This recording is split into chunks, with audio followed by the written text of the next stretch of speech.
Hello, hello. Welcome to my channel, God Johnny Speaks.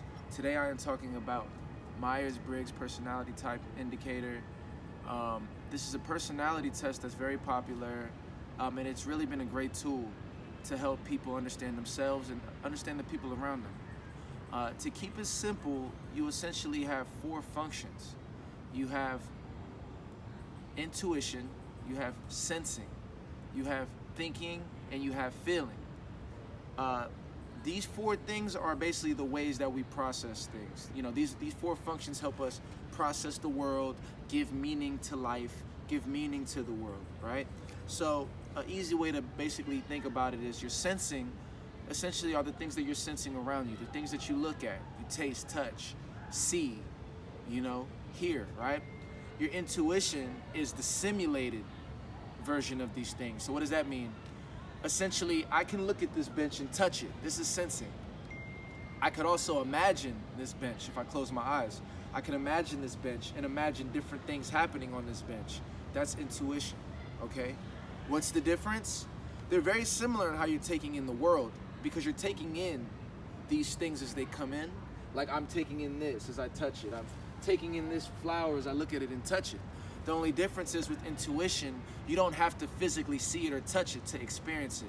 It's you being able to look at these things in your mind because you've seen them already through your sensing, right?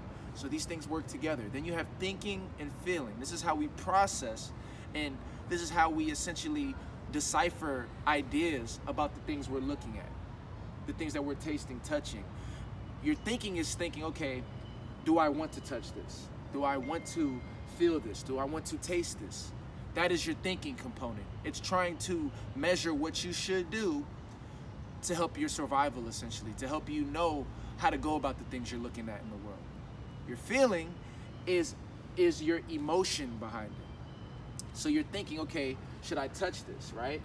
Does it feel good? That's my emotion behind it, okay? And they work together because if it feels good, that's gonna give me the thought to touch it, right? So to keep it simple, sensing, intuition is how you're taking the world in. Thinking, your thoughts, your feelings, this is how you process the things that you're looking at, right? So all of these things work in conjunction, essentially, to help us understand, perceive the world that we're looking at, okay? Just to go a little bit deeper into this philosophy, this was founded by Carl Jung. And Carl Jung was a master psychologist.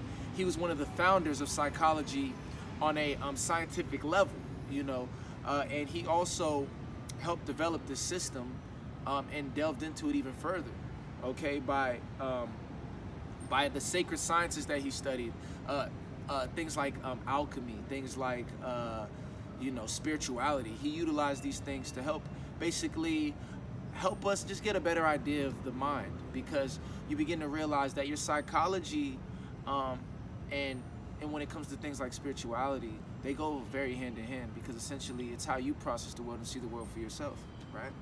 And sometimes we try to treat the social and psychological sciences like they're the soft sciences, like they're things that might be true. Well, I'm here to tell you they're actually very true, and they're just as hard-based in terms of their in terms of their practicality, in terms of their the way they actually work, and the way that they help us understand the world. These are true sciences, just like any science you look at in terms of like physics, mathematics, all of these things. They're all tools to help us understand ourselves better. And so Carl Jung helped originate this philosophy and this tool to understand the mind. It was then it was then developed by the Myers-Briggs family. They added a component to it which helped it become more modernized for the modern day, and now it's very simple. I mean, now it's simplified to the point that you can go on Google and find out your personality type by just answering some questions. So you know, like I said, you have sensing, you have intuition, you have thinking, you have feeling. These four components, you then splice them in half, right? And the way you do that is you have introverted and extroverted aspects of these functions. So you have introverted sensing and extroverted sensing. How does that play out? An extroverted sensor is focused on the outer environment and how it feels to them. I mean, how they perceive it, what they're looking at. This is all extroverted sensing. Introverted sensing, right, is essentially the way you view the outside world internally. So, for example, sensations in the body, the way these things feel internally, the way that I view these things on the sensory things that I'm looking at. Now you're dealing with introverted sensing because it's not about what's out here. Now you're processing these things within your own mind, essentially, right? Extroverted intuition versus introverted intuition, which I'll talk about more in depth. Extroverted intuition is the intuitive things that I think about, or the intuitive things that come into my mind based on the outside world. Introverted intuition are the intuitive things that I have my attention on internally. It's all about a outside and inside way of processing everything. And that's kind of how you decipher the extroverted and introversion, the extroversion and introversion when it comes to these different functions. So it's a very deep science. I mean, it's hard for me to kind of touch on everything in one video. That's why I'll explain everything one at a time. But the key for me with this introduction video is to just let you know that MBTI is a very powerful science about the mind and about psychology. It helps you understand your left and right brain. And what it simply does is it breaks down the way you sense things, the way you intuitively imagine things. It helps you understand the way you think about things and the way you feel the things around you in one way that's conjoined, okay? And what that helps us do as individuals is it gives us the power to understand ourselves and not have a brain or a mind that's so left up to chance, or that's so scattered, or that's so separated, okay? This tool has helped me tremendously, first in understanding myself, and now I have a superb ability to understand the people around me. I mean, it's something that's necessary for a lot of people, in my opinion, because it gives you a lot of patience with understanding people, understanding where they're coming from, understanding why they do the things the way they do. You begin to realize that a lot of the things about yourself and about others that you think are like not good or that are negative are actually just people being their natural selves. It gives you the room to appreciate people for their individual aspects of how they think and process the world. It helps you not be so selfish in thinking that everybody should do things like you. It's an impeccable tool for anybody looking to grow, anybody looking to learn self-development. And these basic things that I told you is literally just the tip of the iceberg. As you begin to delve into the science, you'll begin to become much more powerful in your own life in terms of developing your personal power, but also in helping others and helping bring out the power in others, okay?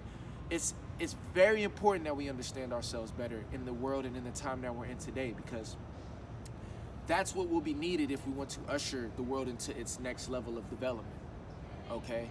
And my goal when I began to study sociology and psychology, you know, I graduated from the University of Maryland in sociology, a concentration in psychology. And I'm continuing my studies as I continue to learn and get my master's degrees and things like that, and also do my own sciences and my own studies. Because in my opinion, my self-knowledge has taken me way further than anything I've ever learned in the university, so that's just what it is.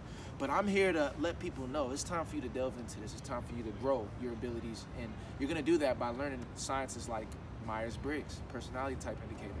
It's great for management, people who are running corporations, businesses, people who do counseling, people who do psychology work, and really anybody looking to grow, become more powerful, and become more comfortable in their skin and in the world.